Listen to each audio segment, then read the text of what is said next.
if I walk down the Peace Wall today, you walk on one side of it, which is right, and that's where the Catholics walk, right? And if you walk on the left side of the Peace Wall, you're a Protestant. I walk on this side, and Joel walks on this side, and the cars come between us. I have never walked on that opposite side of the road, because I was told not to. We are much more than what people know of this country, which is the conflict, the legacy of the Troubles.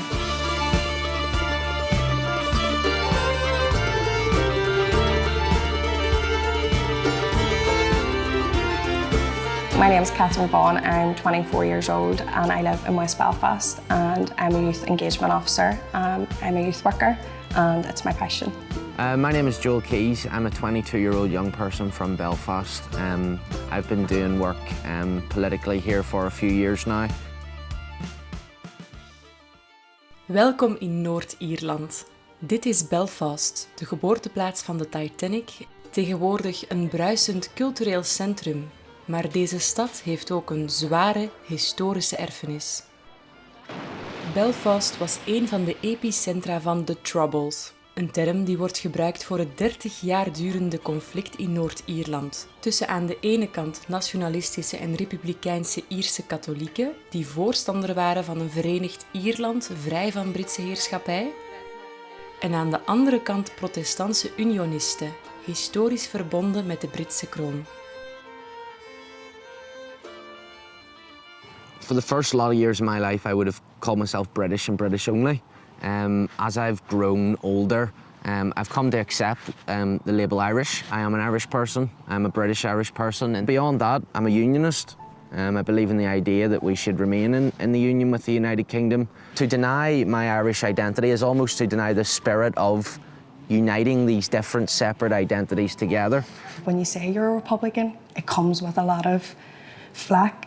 You take on a lot of trouble when you say that you're a Republican. I think being a part of this community, you have a lot of elders that have went through the Troubles who can really, tell you stories of what it used to be like, and we can tell them stories of what it's like now, and the experiences are night and day. So I think really learning from the community of things of the past has really helped us as young people not repeat the mistakes that's happened during the conflict.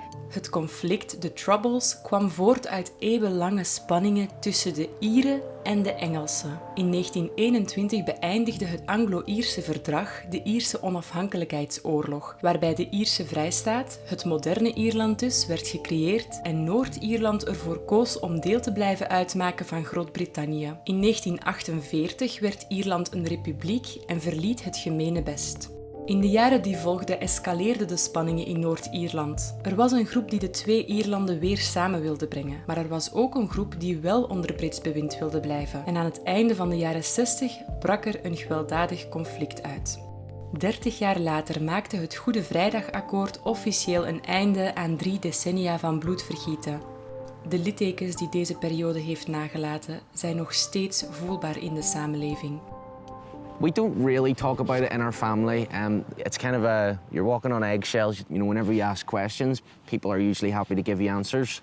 But it's not like sitting around the campfire while your family share stories of the past or while they tell you their memories. It's certainly what is it you want to know and what is the least amount of information I can give you that will satisfy whatever question it is that you have. In my family and families of people that I know, a lot of them would have been involved in things like paramilitaries. Not always for good reason, but a lot of the time, it's maybe because they saw their best friend was killed at the bar that they go to, and they felt a real sense that there was a real danger on them and their families. The Troubles had a massive impact on my granny. My granny reared 4 sons as a single parent on her own during the Troubles and watched a lot of people die. My uncle was shot when he was 15 by a soldier, by a rubber bullet, and he had to learn how to walk, talk, feed himself, look after himself. His youth was almost kind of stolen from him, and still to this day it's affecting my uncle. So it's very difficult to kind of leave the past in the past, but when you look at examples and you see how bad it's impacted your family, why would you want to go back? In de late jaren 60 escaleerden de spanningen tussen de nationalistische en unionistische gemeenschappen in dodelijk geweld. In de 2 decennia daarop groeiden de paramilitaire groepen in aantal, net zoals de gewelddadige aanvallen.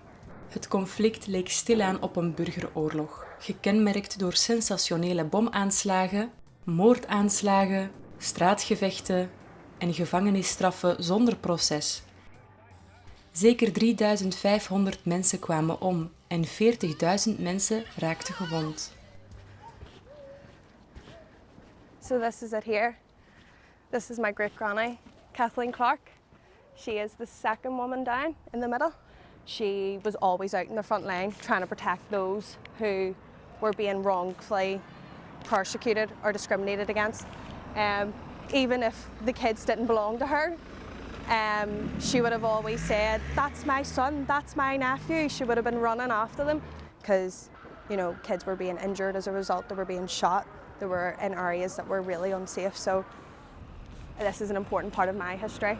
Deze muurschilderingen zijn te vinden op de overblijfselen van ongeveer 100 muren die zijn opgericht in de 4 hoeken van de stad. Ze markeren de grens tussen de nationalistische en de unionistische wijken. De eerste muren werden gebouwd tijdens de Troubles, maar er zijn muren blijven bijkomen tot 2013, nog ruim na de ondertekening van het Goede Vrijdagakkoord. Sommige muren zijn zelfs in de loop der jaren hoger geworden, terwijl andere 's nachts nog steeds gesloten worden.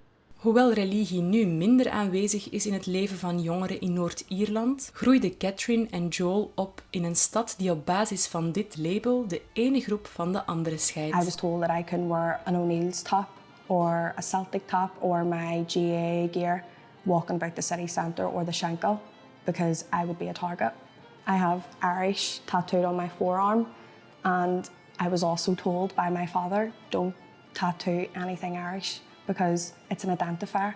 People will know that you're a Catholic. If I walk down the Peace Wall today, you walk on one side of it, which is right, and that's where the Catholics walk, right? And if you walk on the left side of the Peace Wall, you're a Protestant.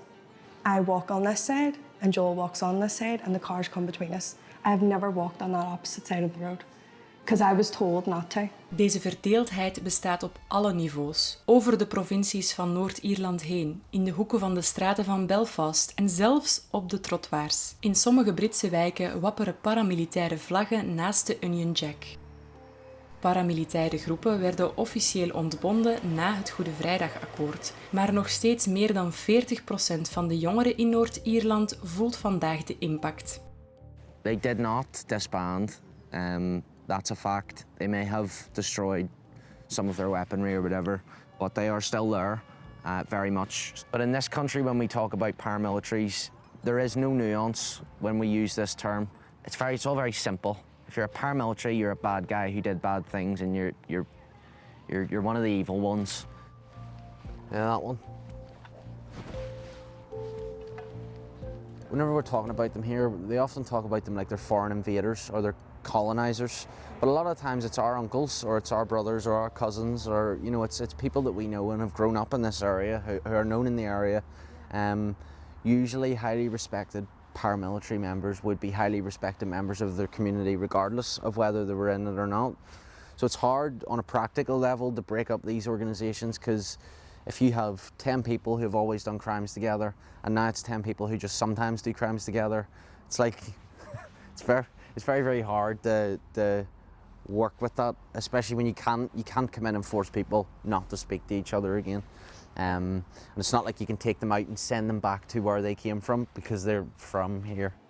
Where I come from, the paramilitaries were dismantled. There is no such thing as the IRA anymore. Yes, we know the IRA existed. There probably still is members of the IRA still alive today. Is it an active paramilitary in my community? No. Geboren na het akkoord van 1998 staat de generatie van Catherine en Joel bekend als de vredesbabies. Ze hebben het conflict niet meegemaakt. Niet officieel tenminste. Maar 25 jaar later zijn ze allebei betrokken bij projecten die gefinancierd worden door de Europese Unie om de kloof tussen jongeren aan beide kanten te overbruggen. It frustrates me being referred to as a peace baby generation, because it feels to me very much like, for my generation and younger certainly, peace is here, peace exists. We do not beat each other up for being parts of different communities or for parts of different religions. I think the term peace babies is overused. We didn't vote for peace. It was the people that came before us that voted for peace. So I feel like my mummy and my grandparents are really the peace babies because it was the peace that was promised to them 25 years ago. I think this generation has had a lot to deal with as a result of the Troubles. The lack of employment opportunities, the lack of aspirations, the depression. I also think like politicians don't really seem to be interested in our version of peace. And they seem to be very much interested in their own version of peace. So when you talk about putting a label as peace babies on us, I want to know where the peace is. Where was the opportunities? Where was the support? Like everything that was promised, where is it? So my perspective now is I want to do my best to turn Northern Ireland into the best version of itself as it can be. And if that doesn't work out, well, then I can go. You know, then I can go, and at least I can go then and say, well, I tried. It's going to be uncomfortable and it's going to be tough. No one's going to say it's going to be easy, but it'll be worth it. It'll be worth it for the future generations to come. They don't deserve to live how we're living now. I would hope for a country where we pull our head out of our ass and we start selling ourselves for what we're worth, which is a lot.